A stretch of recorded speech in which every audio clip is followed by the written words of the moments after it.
A single drop of water once held the value of a kingdom. This was the stark truth for the forgotten desert caravans navigating the world's most lethal trade routes. Their survival depended not on finding oases, but on building them from nothing, transforming barren sand into pockets of vibrant life. By the end of this journey, you will understand the precise engineering that turned certain death into thriving civilization. How did they locate secret water buried beneath the dunes, and what social codes prevented these fragile havens from collapsing into conflict? The desert reveals itself not as a wasteland, but as an ancient blueprint for human resilience. What does it mean to truly build a future in a place that seems determined to erase you these roots carved through the Earth's most unforgiving classrooms? Think of the Silk Road's desert, a name whispered to mean place of no return, or the vast emptiness of the Sahara, where horizons dissolved into shimmering heat. These were not highways in any modern sense. They were corridors of extreme negotiation, where every mile was bought with sweat and hope. Temperatures could swing from a scalding 120 degrees by day to a biting freeze at night. Sandstorms, rising like brown tidal waves, could swallow entire trains of camels, erasing trails and any sense of direction in minutes. The true measure of the danger, however, was measured not in miles but in thirst. Distances between known water sources often stretched beyond the physical limits of a heavily laden camel. A single missed calculation, a dried-up well, meant a sentence carried out by the sun and the wind. This was the crucible. The goods transported here, Chinese silk, West African gold, Himalayan spices, Mediterranean glass, were luxuries that fueled distant empires and adorned the powerful. But their movement required a currency of raw endurance. The medieval traveler wrote of stretches so barren that the weathered bones of previous journeys were the only reliable signposts, a grim ledger of those who came before. The lethality was a perfect storm. First, the natural environment was an active adversary. Second, the value of the caravans made them targets for raiders, adding the threat of human conflict to that of nature. But third, and perhaps most daunting, was the sheer logistical despair. How do you plan a journey where your most critical resource, water, cannot be carried in sufficient quantity? This profound vulnerability forces a shift in perspective. In such a landscape, stumbling upon an oasis by chance is not a viable strategy for sustained survival, much less for building a reliable commercial network. The oasis, therefore, could not remain merely a discovery. It had to become an invention. This realization leads us directly to the caravan's first and most sacred piece of intelligence, the foundational skill that turned a death march into a navigable route, the knowledge of hidden water. Master Guide did not search for water with his eyes alone, but with his entire being. He could stand upon a dune, face a dry wind, and sense a distant coolness upon his cheek, a whisper of moisture carried from a hidden source miles away. Others watched for the purposeful flight of a sandgrouse, a bird known to travel straight to secret waterholes at dawn, its path a living arrow on a barren map. These intuitive acts seemed like magic, but they were the surface expression of a deep, orally transmitted science. There were hydrologists of the sand, reading the desert's subtle language. They knew that certain rock formations, like porous sandstone, could act as a sponge, trapping ancient rainfall. They followed the faint, winding scars of long-dead rivers, the wadis, whose gravel beds often channeled water deep underground. Even the plants were silent informants. A lone tamarisk tree, with its deep, seeking roots, or a stubborn cluster of date palms did not simply survive by chance. They were living signposts, their very existence shouting that a life-sustaining aquifer flowed beneath the blistering surface. This knowledge was a sacred geography, a mental chart of invisible rivers and fossil water reserves that could be thousands of years old, sealed away from the sun. It was the caravan's most precious inheritance, passed from elder to apprentice not in books, but in stories, in walks across the stone, in the shared taste of a rare, sweet well. This was the first and non-negotiable principle of Oasis engineering, identification. You could not build a haven if you could not first see the unseen. But knowing water was there, and actually reaching it were two different battles entirely, a challenge that demanded not just observation, but profound manipulation of the very earth. Knowing where the water lay was only half the battle. The other half was a desperate, ingenious struggle to pull it from the earth's stubborn grasp and hold it against a sun that drank relentlessly. So when a caravan reached one of these identified points, the scene was not one of restful relief. It was a workshop.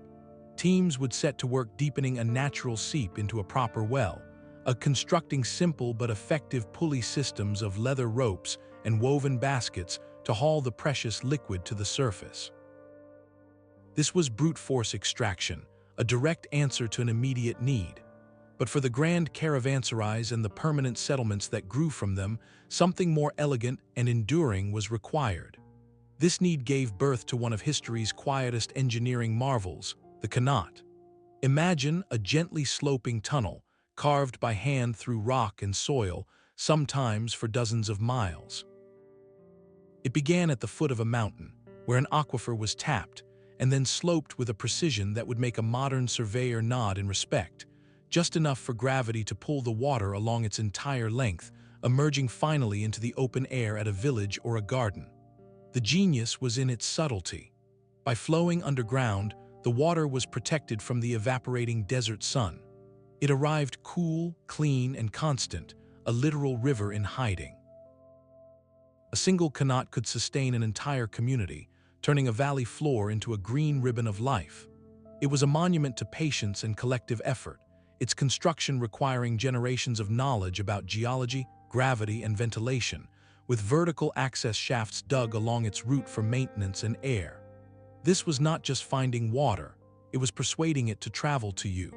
Yet, even with a qanat or a well, water was too valuable to use carelessly. Storage was its own art form. Caravans and oasis dwellers built cisterns, known as dug into the ground and lined with a waterproof plaster made from lime and ash. These were covered to keep out sand and slow evaporation, acting as community banks where liquid wealth was deposited. On a smaller, more personal scale was a simple porous clay jar. When filled with water and placed in a dry breeze, the moisture seeping through the clay would evaporate, pulling heat from the water inside and leaving it remarkably cool. It was a refrigerator powered by the very aridity it fought. Every one of these technologies, from the deep well to the hidden tunnel to the sweating jar, represents a profound shift in mindset. They are the tools of a people who refuse to be mere victims of their environment. They stopped asking where the next drink might be and started asking how they could command the water itself to appear, to travel, and to wait for them. This active defiance, this move from discovery to invention, created something more than just a water source. It created the possibility of a place, a stage upon which the true drama of oasis life, its fragile social order, could begin to unfold. A well is just a hole in the ground until life begins to grow around it. The caravans understood that water alone was not enough to create a true oasis. To survive, they had to build an entire world within a world, a pocket of cool, moist air in the heart of the furnace. This was their third and most beautiful principle of engineering, the deliberate creation of a microclimate through the strategic language of plants. It began with a single, deliberate choice, the planting of the date palm.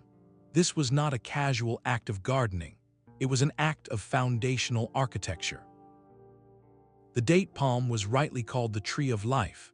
Its tall, slender trunk rose like a column, supporting a broad, feathery canopy that cast a deep, moving shade.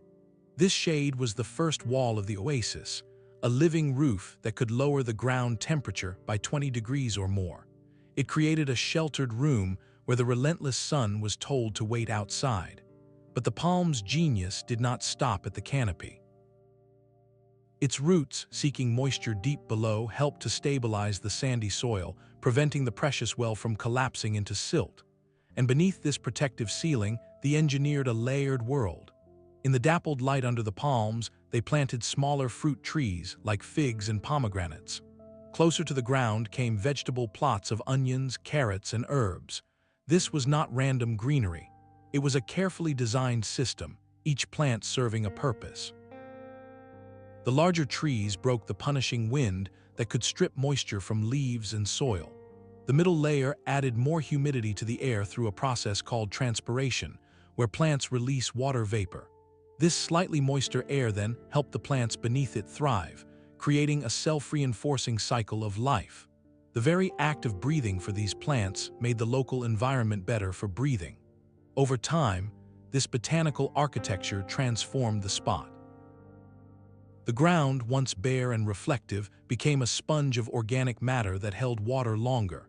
The air felt thicker, cooler, almost sweet compared to the dry blast of the open desert. A caravan arriving at such a place was not just finding water, it was walking into a different season. And this was no accident of nature. It was a cultivated heirloom, often carried specific seeds, date pits, or young saplings in their packs. At a reliable watering hole, they would plant them, knowing they might not see the fruit for years. They were farming their own future rest stops, an investment in a network of safety for those who would follow. This practice turned a simple stop for a drink into a renewable source of dates, fruit, fodder for the camels, and even medicinal plants.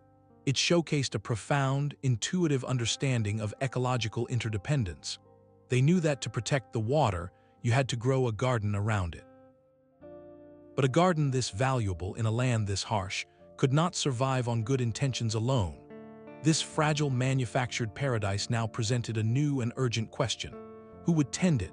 Who would decide when to water the trees or how to share the dates?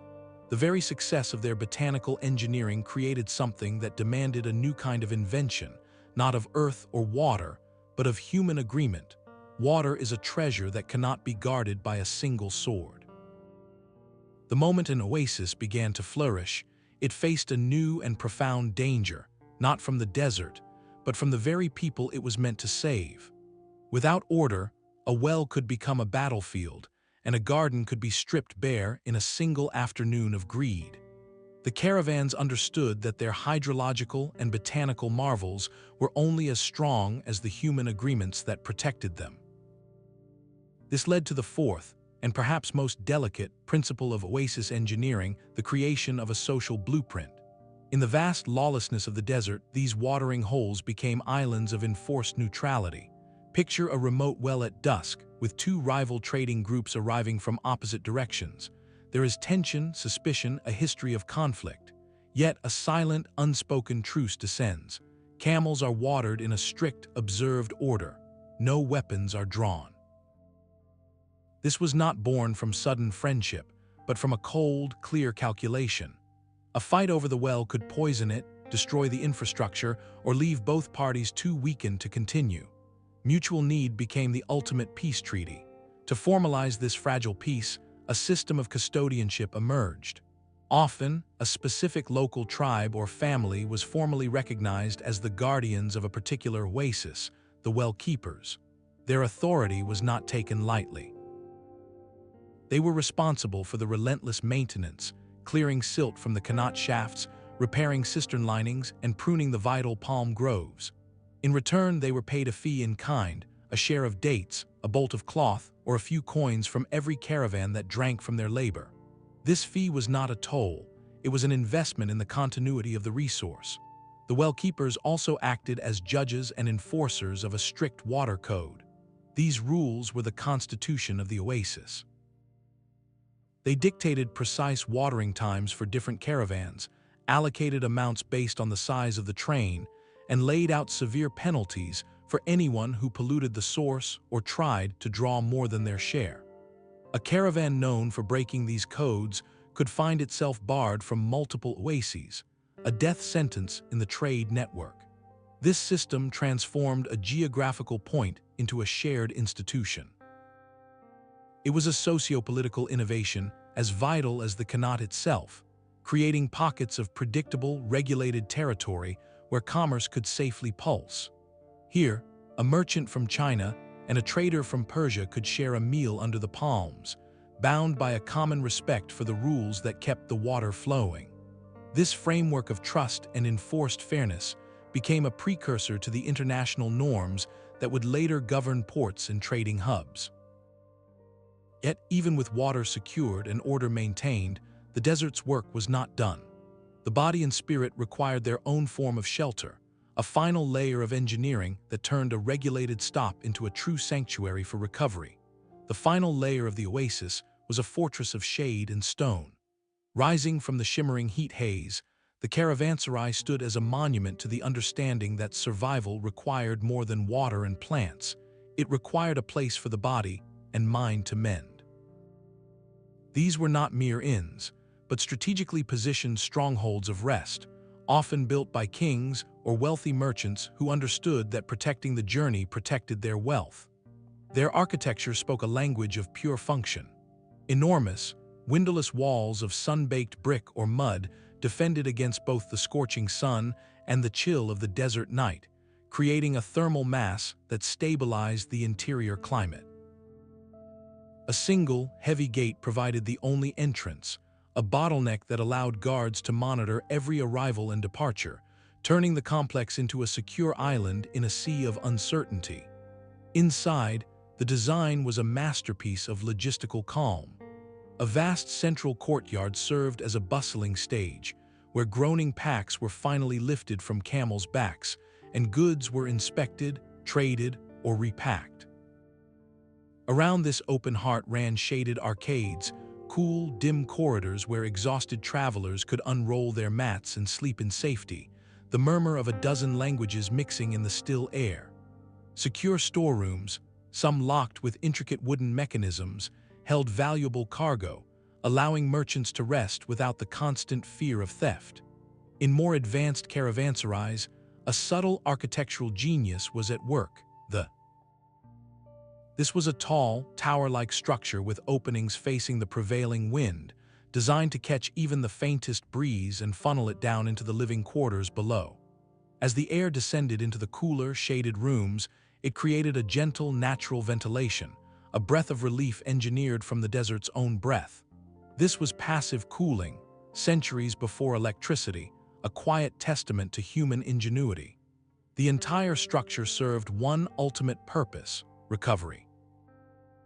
Here, the human traveler could find not just shelter, but a chance to wash the grit from their skin, to eat a cooked meal, to have a wound treated with herbs traded from a distant land.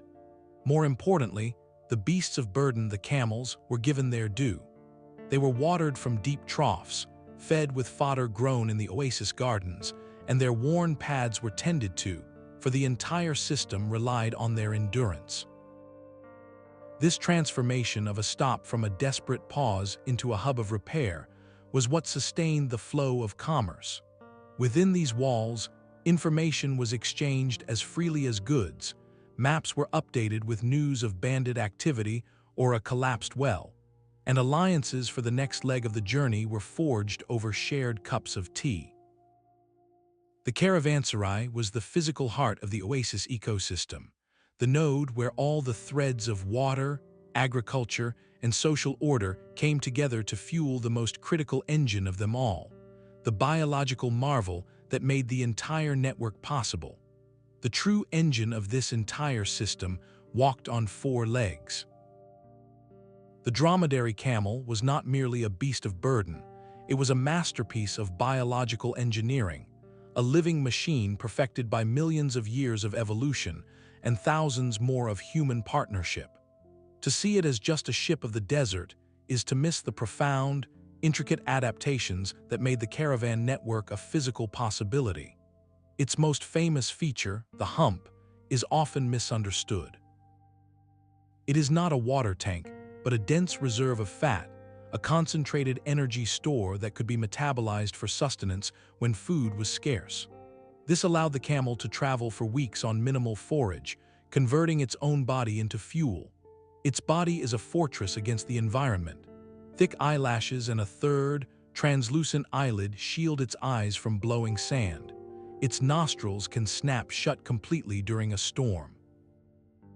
Its broad, padded feet act like natural snowshoes, distributing its weight to prevent it from sinking into the soft dunes. And then there is its legendary relationship with water. After a long, dry journey, a camel can drink an astonishing 130 liters, around 35 gallons, in just 10 minutes, rehydrating its entire system with an efficiency no other large mammal can match. Its kidneys are supremely efficient, producing highly concentrated urine to conserve every possible drop. This was nature's gift, but the human contribution was just as vital. Caravan masters were not just drivers, they were expert zoologists, and they developed specialized saddles, their designs carefully balanced to distribute weight without injuring the animals back over months of travel.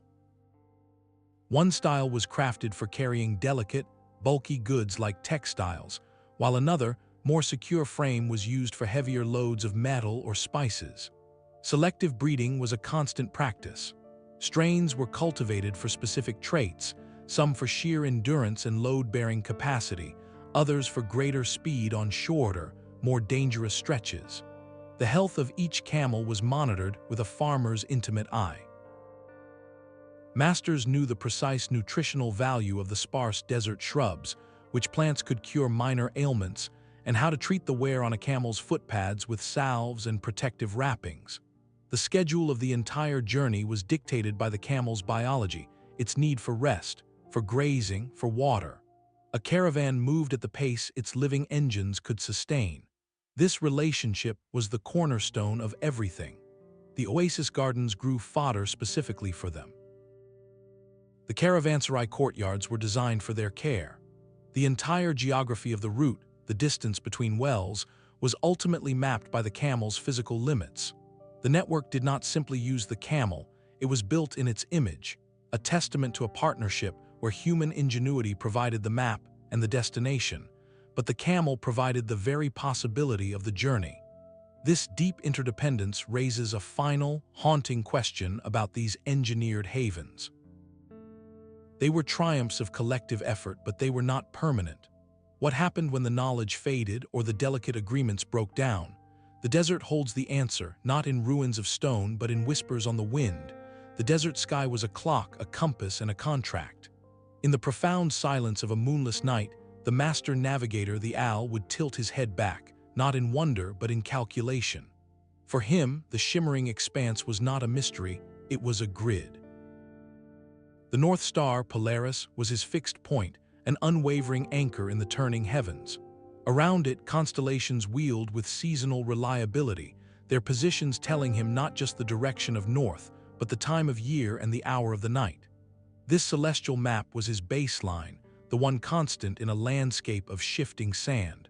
But the stars alone could not tell him where the next well was hidden. For that, he needed to read the earth itself.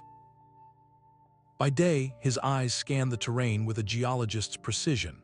He knew that dunes had personalities. The long, parallel ridges of a safe dune, sculpted by a dominant wind, acted as giant arrows pointing downwind. The color and texture of the sand could hint at its age and composition, suggesting what lay beneath. Even the smallest ripples on a dune's surface, known as Aeolian ridges, were like the desert's fingerprints, revealing the direction of the most recent winds, vital information for predicting a storm's path or finding a trail buried by a gentle breeze. His knowledge was a living library of sequences. He did not follow a single landmark, but a chain of them, memorized in a specific order. A distant, jagged peak that lined up with a peculiar, wind-sculpted rock at a certain point on the trail.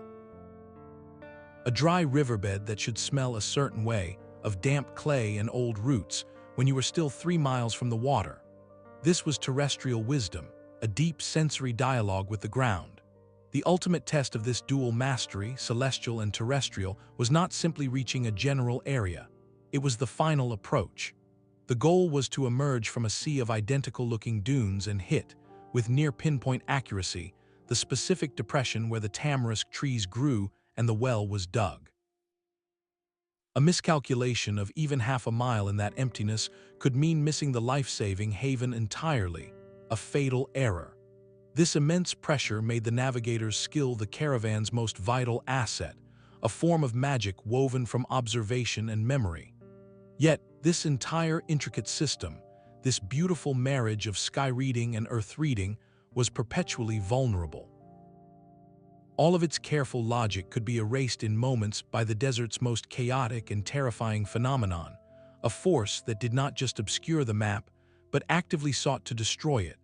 The desert's greatest fury arrived not with a roar, but with a profound and deceptive silence.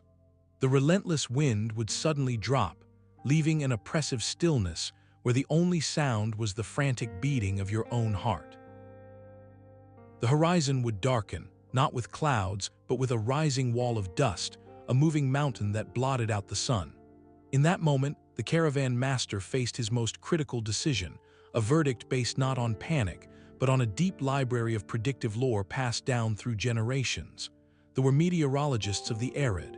They learned to read the body language of the land itself. A sudden, metallic taste in the air signaled a shift in pressure. The frantic, preemptive burrowing of desert rodents or the uneasy stillness of birds spoke volumes. Most telling were the clouds, not the fluffy white ones, but the high, wispy cirrus that would thicken into a milky haze, a sure herald of the chaos to come. When these signs converged, there was no debate, only swift, rehearsed action. A life or death protocol, honed by centuries of loss, snapped into place. The command would ring out, and the massive camels, sensing the change themselves, were guided to kneel in a tight, living circle. Their bodies turned to present their backs to the anticipated wind, creating a makeshift fortress of flesh and fur. Every precious bundle of silk or ingot of metal was secured under heavy, sand-proofed leather covers and lashed down. The people would wrap their faces in layers of cloth, leaving only a narrow slit for vision, transforming themselves into anonymous, practical figures waiting for the end of the world. But perhaps the most crucial piece of knowledge was not what to do, but where to be. The master's mind raced through his mental map, seeking the memory of a specific geographical feature, the lee side of a massive, ancient dune or the shelter of a rocky outcrop. These natural windbreaks were not just convenient spots, they were calculated sanctuaries, places where the fury of the moving sand would be deflected overhead. To be caught on open, flat ground was a death sentence, a promise of being sandblasted into oblivion or buried alive. Then the storm hit. The world dissolved into a roaring, particulate darkness, a howling void where time lost all meaning. Survival was a matter of endurance, of huddling behind your camel, of breathing through cloth and praying the leather holds. Yet, enduring the storm itself was only half the trial. The true test began in the eerie, sunlit calm that followed. When the winds died and the dust settled, the caravan would emerge into a terrifyingly new world. Every dune had been reshaped, every track and trail meticulously erased as if by a giant, careless hand. The carefully memorized sequence of landmarks, the jagged peak that lined up with the odd rock, the dry riverbed with its specific smell, all of it was gone, buried under a fresh skin of sand. The navigational map in the master's mind had been rendered obsolete. This was the moment that separated the competent guide from the legendary one. With the temporary signposts wiped clean, he was forced to rely on a deeper, more permanent geography, the underlying skeleton of the desert. He would search for the bedrock that the wind could not move, the ancient, worn-down mountain ranges on the distant horizon, the subtle, enduring tilt of the land itself that spoke of watersheds and long-dead rivers. He was navigating not the surface, but the bones beneath it, a skill that transformed the storm from a mere obstacle into the ultimate examination of his art. And it was this art, this profound reading of an invisible landscape, that would ultimately guide them toward the most astonishing creations of all, not natural shelters, but the great, silent built by human hands. A single skin of water could purchase a man's loyalty or ransom a king's treasure. In the brutal arithmetic of the desert, the most precious cargo was not silk or spice, but the liquid that made their transport possible. Water was not merely a resource, it was the primary currency, a tangible form of wealth that dictated power, security, and survival. This economic reality transformed every well and seep into a potential bank, and every oasis into a strategic trading post. The control of water created a unique and often harsh marketplace. Nomadic tribes or settled clans who guarded a reliable source held immense leverage. They could, and often did, charge caravans exorbitant fees for access, a form of ancient toll that could strip a merchant of a significant portion of his profits before he had even sold a single bolt of cloth. Historical accounts from travelers along the Sahara's routes speak of paying in silver coins, in bolts of fine linen, or in shares of the very goods being carried, all for the right to drink and to water exhausted animals. This was not seen as simple extortion, but as a legitimate transaction for a supremely scarce and vital service. The well-keepers were not just custodians, they were bankers and gatekeepers, their authority enforced by the unyielding logic of thirst. This dynamic created a powerful incentive that drove the entire engineering effort we have explored. For a caravan or a rising trading family, relying on another's well-meant economic vulnerability. Your profit margin was at the mercy of another's price. The profound answer to this was to become your own source. Investing the immense labor to dig a new well, to excavate a qanat, or to cultivate a palm grove was not just an act of survival, it was a declaration of economic independence. It was a way to secure your own route, to avoid the tolls, and to potentially become the one collecting them. This transformed the very purpose of an oasis. It was no longer just a life-saving stop, a geographic coincidence. It became a deliberate economic engine. A reliable, independently controlled water source could attract not just passing trade, but permanent settlement. Artisans would arrive, setting up workshops to repair saddles or weave baskets from palm fronds. Farmers would expand the gardens, producing surplus dates and vegetables to sell. The oasis became a producer, not just a waypoint. Wealth was generated there, rooted in the control of life's fundamental resource. This economic gravity even created a specialized trade good, water itself. On particularly long, dry stretches where no natural source existed, caravans would sometimes travel with extra camels loaded not with silk, but with swollen waterskins, a mobile reservoir to be sold at a steep premium to any party they met who had misjudged their own supplies. In this economy, every drop had a price, and every engineering triumph was ultimately a financial strategy, written not in ledgers, but in the cool, dark soil of a thriving garden. A simple well could become a city. This was the quiet miracle of the engineered oasis, a process of growth as natural as the roots of the date palm itself. It began with permanence. The first to stay were the custodians, the well-keepers and their families, who tired of the seasonal migration and built the first mud brick huts directly beside their life's work. Their constant presence was the anchor. With them came the first specialist, perhaps a blacksmith, whose forge rang out not with the crafting of swords, but with the practical music of repair, hammering new fittings for a wagon's axle or stitching a torn leather harness. This was the critical shift, from a place you passed through to a place where things were made whole again. As word spread of this reliable node of water and repair, more people gathered. A small market square would form under the palms, where a caravan could offload a few extra bolts of cloth in exchange for fresh fruit and fodder, a transaction that saved weight for the journey ahead. Now the settlement had an economy. A permanent population meant permanent agriculture. Gardens expanded into orchards and irrigated fields, worked by families who had no intention of ever leaving. They produced a surplus, a bounty beyond what the travelers needed, and this surplus fed everyone who did not farm: the smith, the basket weaver, the storyteller, the teacher. The oasis was no longer just supporting a journey, it was building a society. In this fertile, human-made environment, something extraordinary blossomed. The town became a crucible of culture. A merchant from the Mediterranean might share the design of an Archimedes screw for lifting water with a farmer from Central Asia. A Buddhist monk traveling the Silk Road could debate philosophy with a Zoroastrian priest in the shade of the same Caravanserai courtyard. Languages blended into trade pigeons, recipes were exchanged along with spices, and artistic motifs from Persia appeared on textiles woven in China. These were not just trade hubs, they were the internet cafes of the ancient world, where the most valuable cargo was often an idea. This organic growth from stop to settlement reveals the true legacy of the caravan engineers. They did not merely find a way to survive the desert, they planted the very seeds of civilization within it, creating islands of permanence in a sea of transients. But a town with wealth, water, and grain was a glittering prize in an empty land, a treasure that needed walls. A garden of stone and clay now rose to guard the garden of life.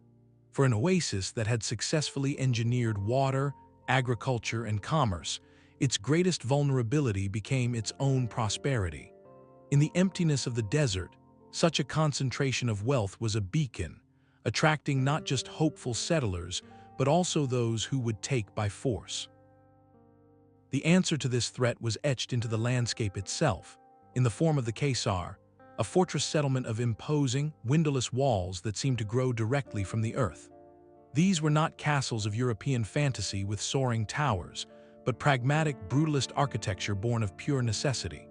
Their walls, built from thick layers of mud brick mixed with straw, rose sheer and smooth to dizzying heights, often 30 feet or more, presenting a blank, unscalable face to the outside world.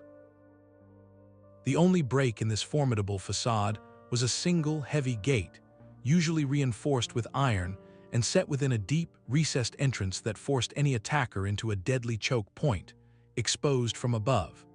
The design philosophy was one of absolute economy of defense. A small, dedicated garrison positioned on the ramparts could repel a much larger force, raining down stones or pouring boiling date syrup through cleverly designed murder holes. The Caravans was the final, necessary layer in the Oasis ecosystem, a hard shell protecting the soft, vital center of water and green within. But the engineering of security extended far beyond these physical walls. The first and most vast line of defense was the desert itself. The sheer, lethal emptiness surrounding the oasis acted as a natural moat, filtering out all but the most determined or well-supplied raiders. A bandit army had to carry its own water across that void, a logistical nightmare that made sustained siege nearly impossible. The second layer was social. Oasis leaders understood that their safety often depended on the loyalty and well-being of neighboring nomadic tribes. Through careful diplomacy, marriage alliances, and favorable trade agreements, they cultivated these tribes as a living buffer. A tribe that benefited from the oasis's market and protection was far more likely to report approaching threats or even ride out to intercept them. This transformed potential adversaries into an early warning system and a mobile cavalry. Even the grand caravanserais along the routes were often designed as defensible keeps, with heavy gates, interior wells, and storerooms that could sustain a besieged caravan for weeks. This constant, low-grade state of potential threat fundamentally shaped the culture of the desert corridors. It demanded a dual mastery from every successful caravan leader. You had to be both a navigator of dunes and a negotiator of human landscapes. Passing through territory held by a powerful tribe or a rival trading consortium required a delicate dance of respect, gift-giving, and the subtle display of strength.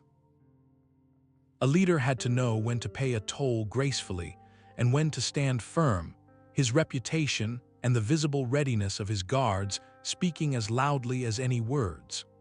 The ability to broker safe passage, to recognize the unspoken rules of a territory, was a skill as vital as knowing the stars.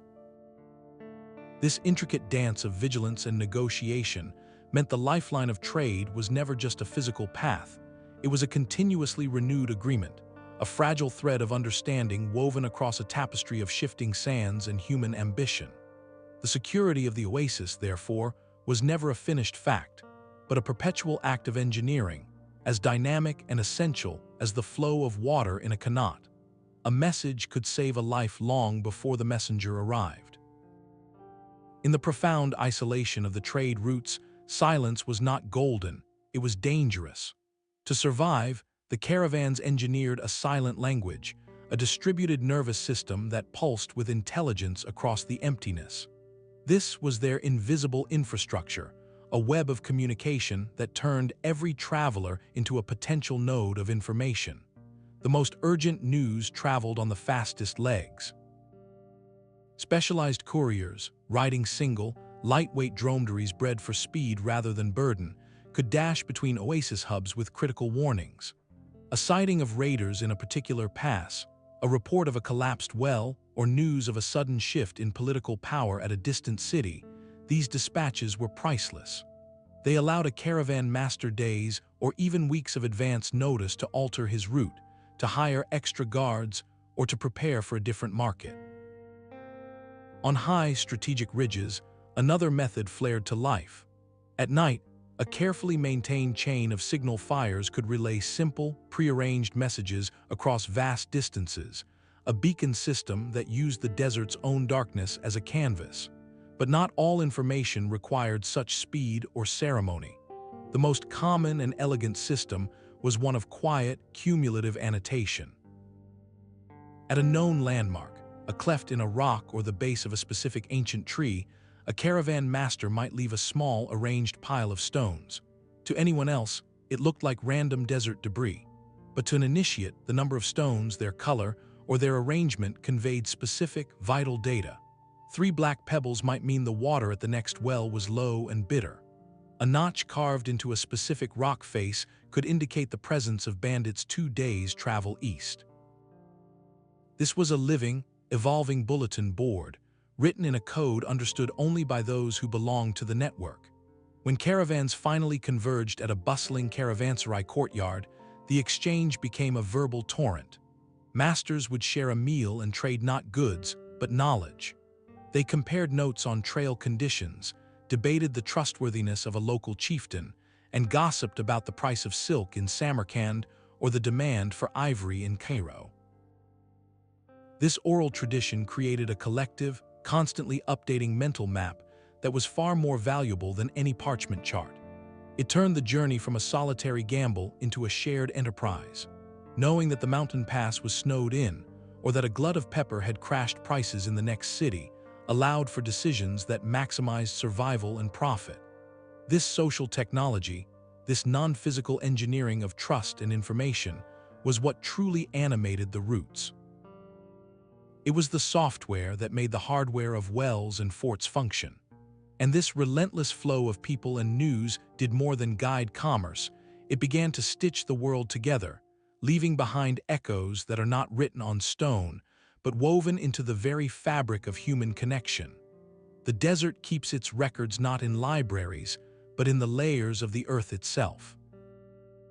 Modern archaeology provides the tangible proof for the oral histories, uncovering the physical blueprints of this ancient survival engineering. Walk across the arid plains of Iran or Oman today, and you might see what looks like a line of shallow, circular pits stretching toward the horizon. These are the remnants of qanat shafts, the ventilation and maintenance access points for the hidden underground rivers. Each one is a testament to the immense, coordinated labor required to command water in such a landscape, a dotted line drawn by human hands across a map of thirst. Elsewhere, along the old Silk Road, the collapsed walls of Caravanserai stand as skeletal outlines against the sky. Archaeologists mapping their foundations can trace the deliberate logic of their placement, often a precise day's journey from the last, revealing a calculated network of safety rather than a series of random stops. Even what was discarded tells a vital story. Ancient garbage heaps, called middens, are treasure troves for researchers. By sifting through these accumulated layers of date pits, animal bones, and broken pottery, scientists can reconstruct the Oasis diet, track changes in agriculture, and find evidence of trade goods from astonishing distances. A fragment of Chinese porcelain in a Saharan midden or a Mediterranean glass bead in a Central Asian one silently charts the reach of these caravans. Sometimes the records are more direct. Inscriptions carved into stone at a wellhead or scratched onto a pottery shard have been found recording tolls paid for water, listing quantities drawn, or noting the names of caravan masters who passed through. These are the receipts of survival, the administrative paperwork of an economy built on liquid currency. Today, the view from above adds another dimension. Satellite imagery and aerial photography now reveal what the ground obscures. The faint, parallel lines of lost caravan tracks, etched into the desert pavement over centuries of use, become visible from space. The circular foundations of temporary camps, where stones were laid to secure tents against the wind, appear as ghostly circles on a monitor, marking the nightly punctuation of a long journey. These technologies allow us to see the desert not as an empty space, but as a densely archived landscape of human endeavor. Each artifact, from a collapsed wall to a peach pit from a far-off land, is a piece of evidence.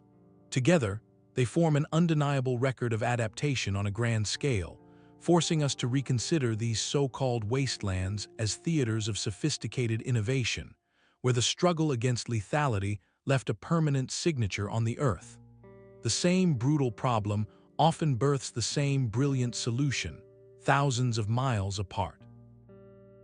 The principle of the qanat, that gently sloping underground channel, did not belong to the Sahara alone.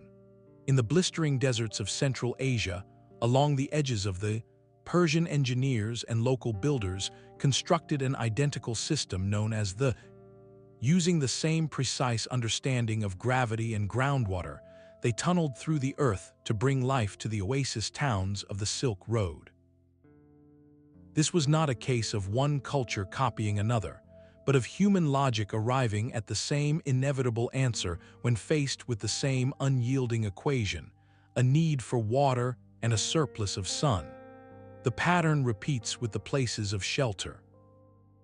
The grand caravanserais of Persia and the Middle East had their direct cousins in the fondouks of North Africa, fortified inns with central courtyards and guarded gates, all built to the same essential blueprint of security and recovery for traveling merchants.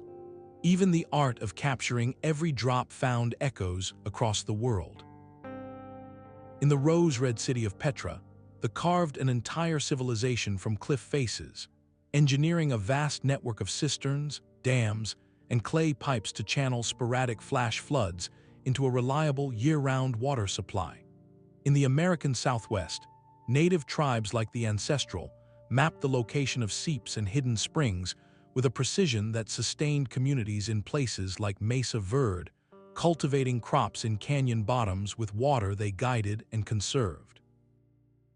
This global tapestry reveals a profound truth. When survival is on the line, human ingenuity converges. The specific form is shaped by local materials and culture, whether it is a mud brick fort or a cliff dwelling, but the core principles are universal: find the water, protect it, store it, and build a community around it. What made the caravan networks of the silk and sand roads distinct was not the basic inventions, but the context. Their engineering had to be mobile and sustainable for a constantly flowing population.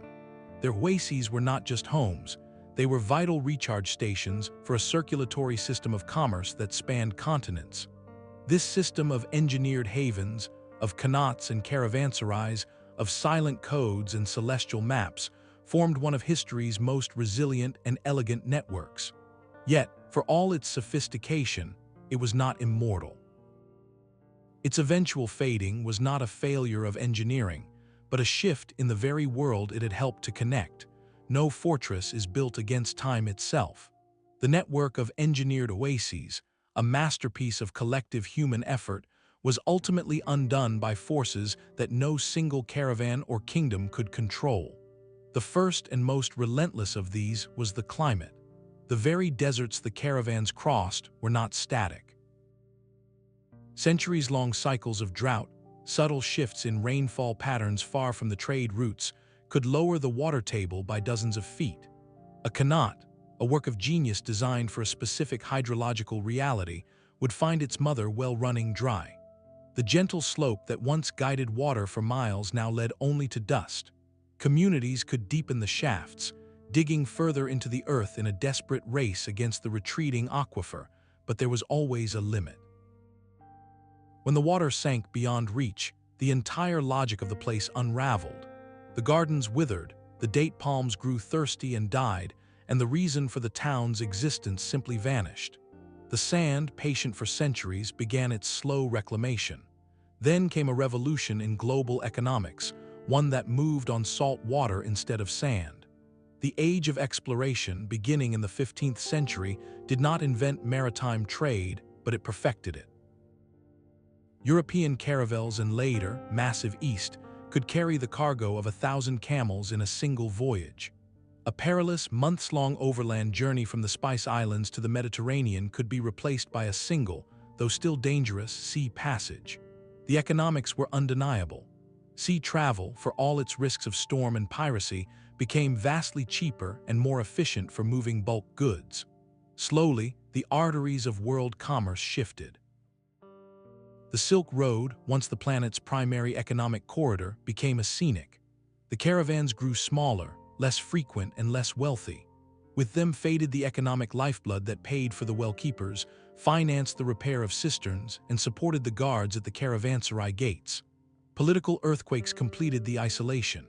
The great empires that had often provided an umbrella of stability along the routes, like the Mongol Pax or the Abbasid Caliphate, fractured and fell.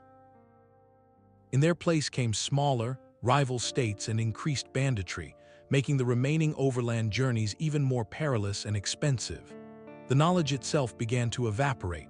An apprentice qanat digger, seeing no future in the craft, would not learn the precise art of judging slope or detecting a hidden aquifer. The songs that held the star maps and the sequences of landmarks were no longer sung to a new generation. A well, untended, would silt up in a season. A caravanserai roof, unrepaired, would collapse under a rare desert rain. The process was not a sudden collapse, but a slow fading, like a lamp running out of oil. One by one, the lanterns along the desert corridors winked out. The bustling were abandoned to the wind, their mud-brick walls softening back into the landscape from which they were formed. The vibrant hubs, once filled with the clamor of markets and the scent of spices and animals, fell silent. They did not vanish, but transformed into mysteries, their stories fracturing into fragments, scattered like pottery shards across the vastness of time. Their silent canals and forgotten gardens speak to us across the centuries with startling urgency. The legacy of the desert caravans is far more than a historical curiosity. It is a living blueprint for survival in an age of growing scarcity. Their hard-won principles for managing a lethal environment offer profound lessons for our own era of climate uncertainty and strained resources. It begins with seeing what is hidden. Just as the master navigator read the subtle language of the land to find fossil water, modern hydrologists are using satellite data and ground-penetrating radar to map ancient aquifers and underground rivers, seeking the same lifeblood the caravans once tracked by the flight of a bird. The wisdom is in the shift from extraction to careful listening, from assuming abundance to understanding the hidden systems that sustain it. Then comes the art of holding every drop.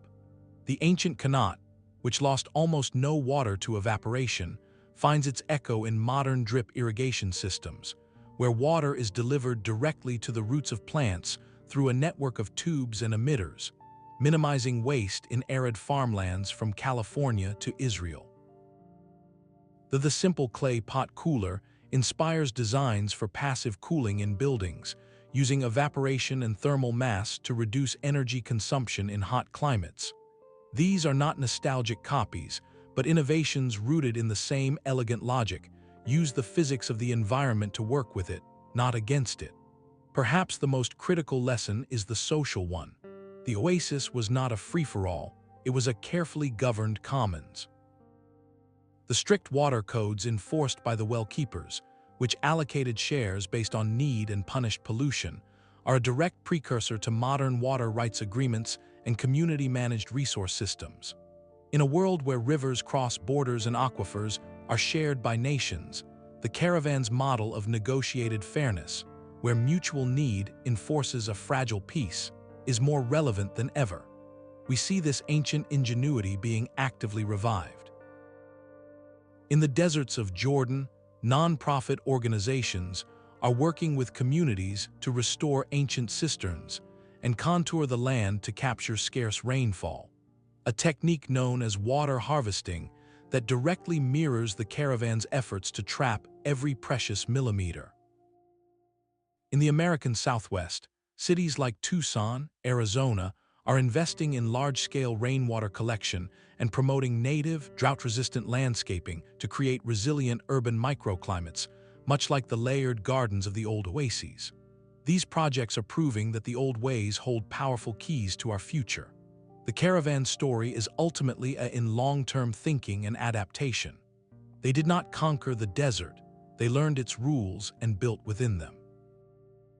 They invested in infrastructure, like a qanat or a palm grove, that would not pay off for years, understanding that survival demanded a commitment to the future. Their entire network was a testament to cooperation, a recognition that in the face of a harsh, indifferent environment, our greatest resource is each other. This cultural memory, this deep knowledge of place and resilience, is not lost. It is kept alive in the stories, the agricultural practices, and the collective wisdom of descendant communities from the Sahara to Their inheritance reminds us that the most sophisticated technology is sometimes not a new invention, but a remembered way of living wisely within our limits. The desert's harsh classroom taught them that to endure, you must first learn to see the water in the stone, and then build a world worthy of its gift. The desert's wisdom was never stored only in wells, but also in song. Long after the last merchant caravan vanished into the dunes, their world remained alive in the fireside tales of 1001 Nights. Here, in the story of the sailor, you can hear the echo of the caravan master's perilous gamble, his encounters with strange lands and unexpected fortune. In the epic poetry of the Bedouin, the rhythm of the camel's gait became the meter for verses celebrating endurance, loss, and the stark beauty of the empty horizon. These were not mere entertainments. They were living libraries, a way to encode the map of survival into the collective memory of a people. The knowledge of which mountain pass held a hidden spring, or which tribe honored the codes of hospitality, was woven into the fabric of these narratives, passed down through generations not as a manual, but as a myth. This transformation from practical fact to cultural story was the caravan's final, and perhaps most enduring, feat of engineering.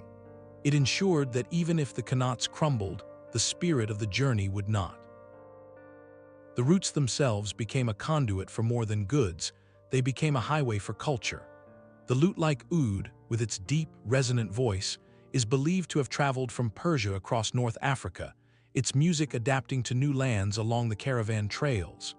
Storytelling motifs, architectural ideas, and even culinary recipes hitched rides on those lumbering camels, blending and evolving with every oasis stop.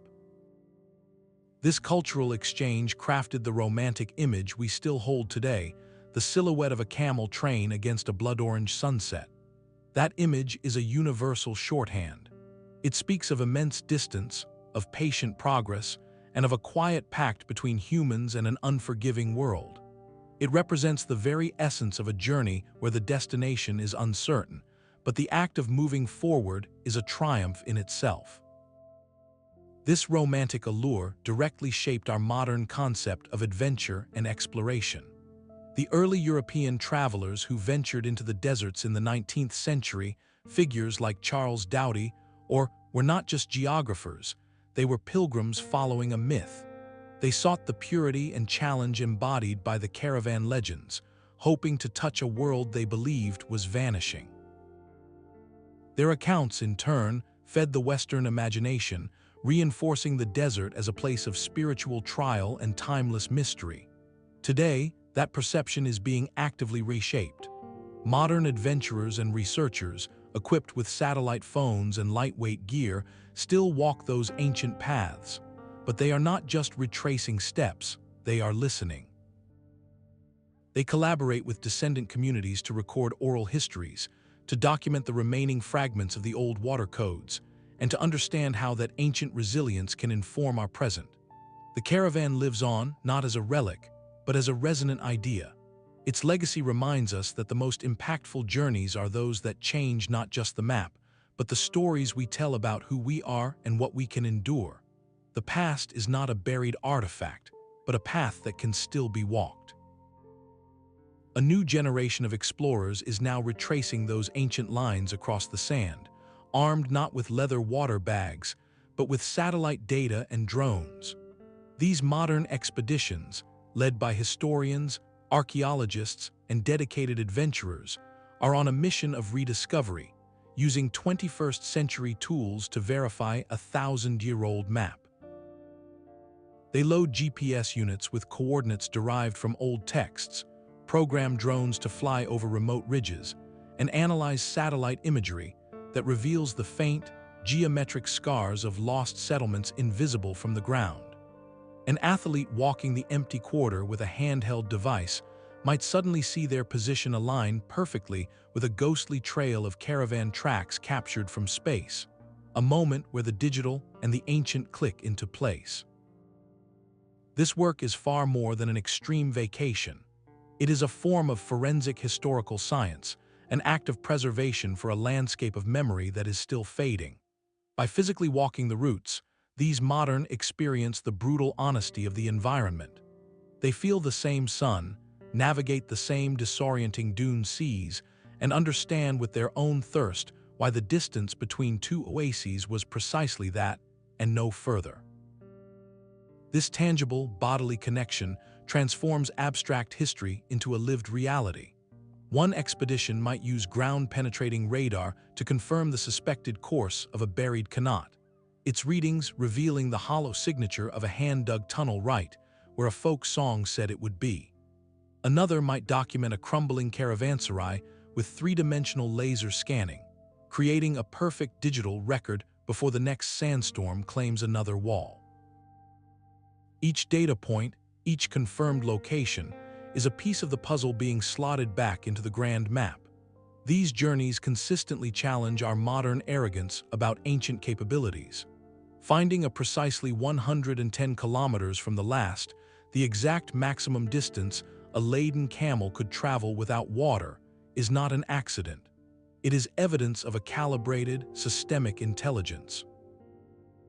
Proving that a network of trails converges on a single, small mountain pass demonstrates a shared geographical knowledge that spanned continents and cultures. The modern explorer, for all their technology, often finds themselves humbled by the precision of their predecessors' mental charts. Their work proves the caravan's achievements were not a series of lucky finds, but a vast, deliberate, and collaboratively engineered network. It whispers that the true scale of this ancient system is only now, through this marriage of endurance and technology, coming fully back into view. The real blueprint for survival was etched not in stone, but in the daily rhythm of a moving community. A caravan was a city on the march, a self-contained society with its own strict hierarchy, specialized roles, and a shared culture born from shared peril. At the top stood the caravan master, the bash, a figure of immense authority and responsibility. He was the chief executive, navigator, diplomat, and judge all in one, his word final on everything from the route taken to the settlement of disputes between merchants. His success depended on a deep network of trusted specialists. The navigators, often older men with eyes permanently narrowed from scanning horizons, held the celestial and terrestrial maps in their minds. The camel handlers, known as, possessed an almost mystical understanding of their animals, able to diagnose illness from a change in gait and soothe a spooked beast with a whisper and a touch. Armed guards, their vigilance a constant, low hum, scanned the shimmering distance for threats both human and natural. Then came the merchants themselves, the financiers of the journey, haggling over space for their bales and barrels, their fortunes literally tied to the endurance of the camels. And there were the essential support roles, the cooks who could conjure a meal from dried dates, flour, and a handful of precious spices, and the laborers who managed the endless loading and unloading, their backs bent under the weight of the world's luxuries. For some, this life was not a choice. Historical accounts note that enslaved individuals were often part of these trains, performing the most arduous tasks under the harshest conditions, their presence a stark reminder of the era's complex and often painful social structures. Their collective existence was a study in extreme discipline. Days began before dawn, with the cacophony of loading, the groan of leather straps, and the guttural protests of camels being roused. The march then fell into a monotonous, plodding rhythm under a hammering sun, a test of endurance where every misstep or delay could cascade into disaster. Yet within this grueling discipline, a powerful camaraderie flourished. It had to. Their lives depended on each other. At night, around flickering fires of dried dung, the social glue set. Songs were sung, not for mere entertainment, but to preserve morale and maintain a steady walking pace. These were work songs, their rhythms syncing with the sway of the camels, passing knowledge and stories down the line. Shared meals were acts of profound communion, a handful of dates, a strip of dried meat, a shared waterskin passed in a ritual of mutual care. For the guard on the midnight watch, standing alone under a canopy of infinite stars, the silence was both a threat and a meditation, a time to listen to the desert's breath and feel the weight of responsibility for the sleeping forms behind him. These human moments, the fears, the jokes, the shared silence, were the true engine of the enterprise. The qanat was just a hole, the Caravanserai just mud bricks, without the people who dug, maintained, and defended them. It was their collective skill, their enforced trust, and their fragile social contract that animated the entire system, transforming a collection of individuals into a single, resilient organism capable of threading the needle of a lethal world. A single date pit carried the memory of a vanished empire. Within the quiet groves of an ancient oasis, the gardens themselves became time capsules, their roots reaching deep into the past long after the last camel train had passed. The caravans did not just transport silk and spice, they carried the very building blocks of life, carefully selecting and shepherding seeds, cuttings, and young saplings across continents. A merchant from Persia might have tucked a few prized pomegranate saplings into his baggage, their roots wrapped in damp cloth, hoping to plant them at a new caravanserai to secure a future supply. A pilgrim from India could have carried a pouch of fragrant jasmine seeds, a living reminder of home to be planted in the shelter of a desert well. This was a slow, deliberate form of bioengineering, transforming into lush, productive orchards that served as both pantry and pharmacy for generations to come. The date palm was the undisputed monarch of this green legacy, but not all date palms were the same. Selected for specific traits, sweetness, size, and cultivated distinct varieties that became the signature of their home oases. The famed date, for instance, is believed to have origins tracing back to specific valleys in Morocco, its cultivation spreading along trade routes as a precious, living commodity. Today, geneticists can take a sample from a palm in a remote Saharan garden and trace its lineage, like reading a family tree written in DNA, back to a specific ancient breeding ground hundreds of miles away. These trees are silent witnesses, their genetic code a record of human migration and botanical preference locked in living tissue. Beyond sustenance, these gardens became accidental arcs of biodiversity. In the sheltered microclimates of the oasis, species of fruit trees, medicinal herbs, and flowers that had disappeared from their original due to climate shifts or war found a safe harbor. A rare variety of apricot from Central Asia or a specific rose carried from Damascus could thrive for centuries in a walled garden in the Maghreb, long after it was forgotten in its place of origin. These oases became isolated, verdant islands, preserving a snapshot of a much wider botanical world. The rose gardens of the city of in Saudi Arabia, for example, are legendary, their cultivation historically linked to the incense trade routes, a sensory gift that outlasted the economic reason for its arrival. This living heritage now faces a modern paradox. The very isolation that preserved these genetic treasures now makes them vulnerable. Modern, high-yield farming often replaces diverse, heirloom orchards with monocultures. Groundwater pumping for cities and industry can lower the water table, starving the ancient qanat systems that feed the gardens. The knowledge of how to graft an ancient variety of fig, or pollinate a specific palm by hand is fading with the last generation of traditional gardeners. Scientists and conservationists are now racing to catalog and preserve these living libraries, understanding that within them may be genetic keys to drought resistance, disease immunity, or flavors that have vanished from the commercial world. To walk through one of these ancient oasis gardens today is to stroll through a library where the books are trees. The rustle of the palm fronds is the turning of a page, each fruit a paragraph written in pulp and seed.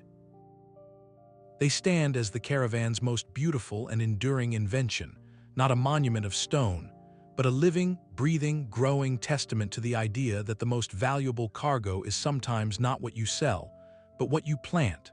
The most secure place was also the most dangerous. An oasis, with its thick walls and deep wells, created a powerful illusion of safety, a green haven carved from the desert's hunger. Yet for the caravan leader, arriving at this sanctuary was often the moment his vigilance had to peak. Here, in the very heart of their own engineering triumph, a perfect storm of vulnerabilities converged. The concentration of life and wealth that defined the oasis was exactly what made it a glittering target. News of a well-stocked caravanserai traveled as fast as the caravans themselves, reaching the ears of raiding parties who saw not a community, but a treasure chest momentarily at rest. The walls were a deterrent, but a determined, well-organized attack was a constant possibility. This external threat was matched by an even more insidious internal one. The entire system relied on a single, irreplaceable point of failure, the water source. A single act of sabotage, a poisoned well, or even accidental contamination from a sick animal could doom not just one caravan, but sever the lifeline for every traveler to come. The well was both the heart of the community and its greatest Achilles heel. Within the crowded Caravanserai courtyard, another kind of danger simmered. After weeks or months in the open air, travelers from every corner of the known world were now packed into close quarters. The very human exchange that made these hubs so vibrant also created a petri dish for illness. A cough in the sleeping quarters, a fever in the market, could race through the population with terrifying speed, felling guards, merchants, and camel handlers alike. An outbreak here, far from any city or healer, could cripple a caravan more effectively than any bandit ambush. This biological vulnerability demanded its own form of engineering, strict, unwritten codes of sanitation. Latrines were dug far from the wellheads. Animals were watered downstream from where humans drew their drinking supply. There were likely rituals of washing, of isolating those who showed signs of sickness, practices born not from modern medicine, but from the hard-won observation of cause and effect. Perhaps the most acute vulnerability was one of timing. The caravan's strength was its motion, its ability to melt into the vastness of the landscape. The oasis, by its very nature, demanded a pause. This was the paradox. To reap the benefits of their own creation, they had to become stationary. Camels were unloaded, packs were opened, and goods were spread out for inspection or trade. For those critical hours, the caravan was a fixed, known point, its guards weary from the journey, its valuable cargo exposed and being rearranged. It was a window of maximum exposure. Managing this dangerous window required a ballet of precision and discipline. Unloading and loading were not leisurely affairs. They were drills executed with practiced efficiency. Every merchant knew his place, every handler his task. Guard duties were rotated on a strict schedule to ensure fresh eyes were always scanning the horizon, even within the walls. The length of the stop was calculated to the hour, balancing the need for rest against the risk of presenting a static target. This constant, high-stakes calculation was the ultimate test of the caravan master's skill. His role expanded from navigator and diplomat to that of a risk manager, weighing a dozen competing threats in real time. Should they stay an extra day to let a lame camel recover, or does the rumor of a nearby raiding party force them to move on at dawn?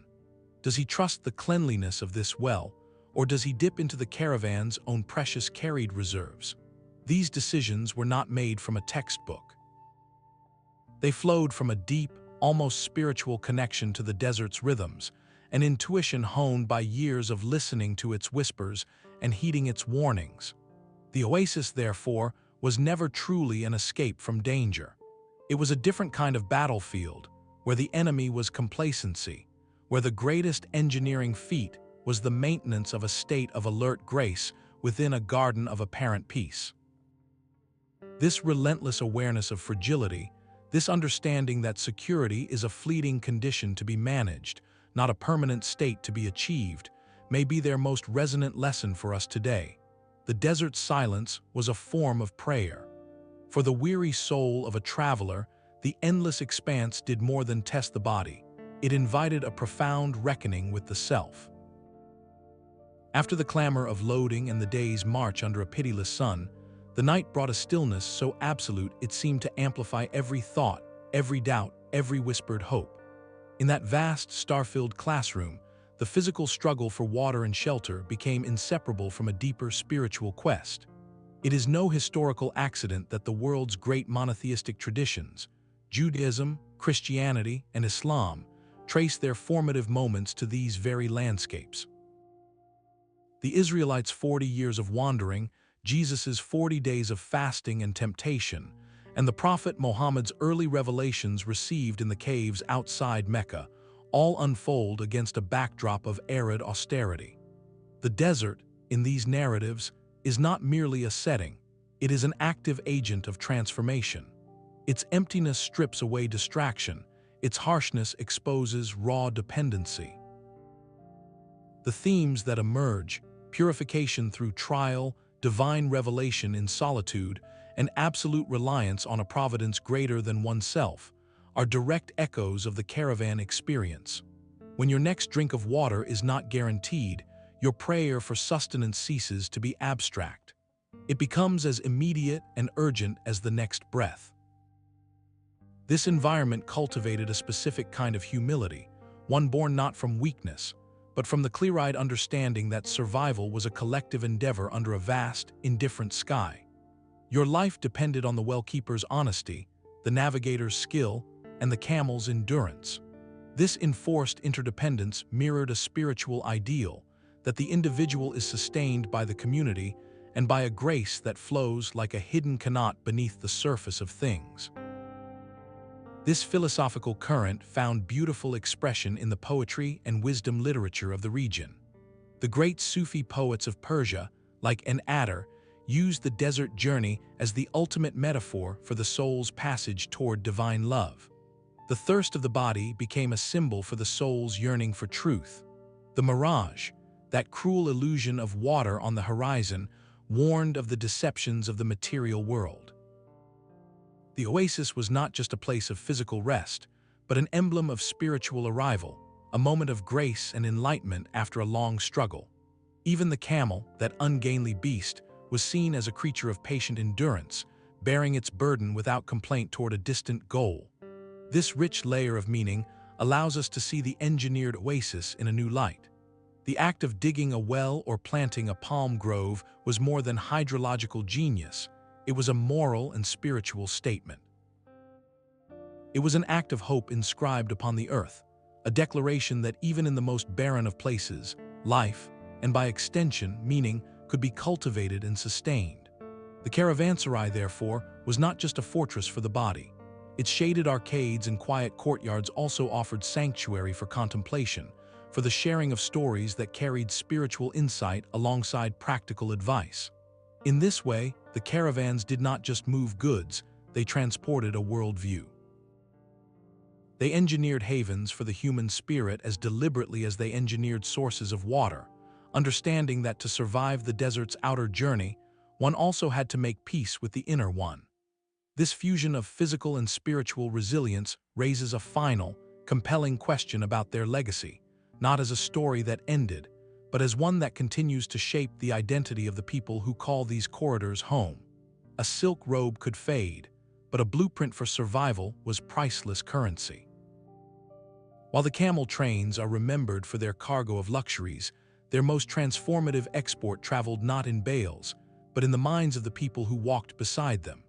This was a silent, profound exchange of technological intelligence, where the hard-won engineering principles of the desert became a toolkit shared across the known world.